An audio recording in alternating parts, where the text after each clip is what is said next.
C'est un rendez-vous respecté pour ces centaines de personnes rassemblées.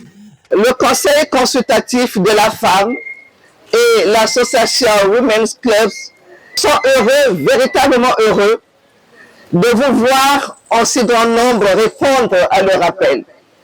Des retrouvailles au goût sportif initiées par Elite Women's Club, le club des femmes élites qui alerte par là la venue de la 3e édition du Mbongi de la femme africaine. La particularité de cette édition, comparée à celle de l'année dernière, déjà elle se tient sur 2 jours. Elle a un programme beaucoup plus étoffé que l'année dernière, notamment avec Entreprendre féminin qui fait son entrée cette année. Et puis nous allons avoir également le dîner des élites pour clôturer toutes les activités au cours de laquelle nous allons mettre en valeur ou sinon remettre des prix de distinction à quelques profils de femmes qui se distinguent, qui mènent des actions et qui se démarquent dans la société au travers de leurs actions. Des étirements.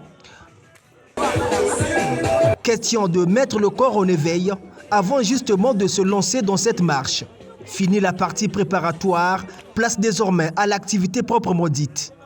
Nous avons donc voulu commencer par une marche, car un corps sain, c'est un corps qui peut véritablement travailler. Et la marche participe justement à la santé des humains. Dans la foule, les représentants des administrations publiques et ceux du secteur privé se sont joints à Splendide Gavel Ndongo et l'association Elite Women's Club pour sonner la trompette d'un événement qui se veut panafricain.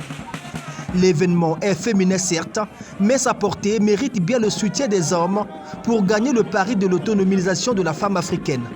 Aujourd'hui, nous avons pensé qu'il fallait qu'on se réunisse sportivement afin de pouvoir préparer en amont les 2 journées que nous allons avoir de communication avec les femmes sur le Mbongi, s'asseoir pour regarder toutes les questions liées à la femme africaine.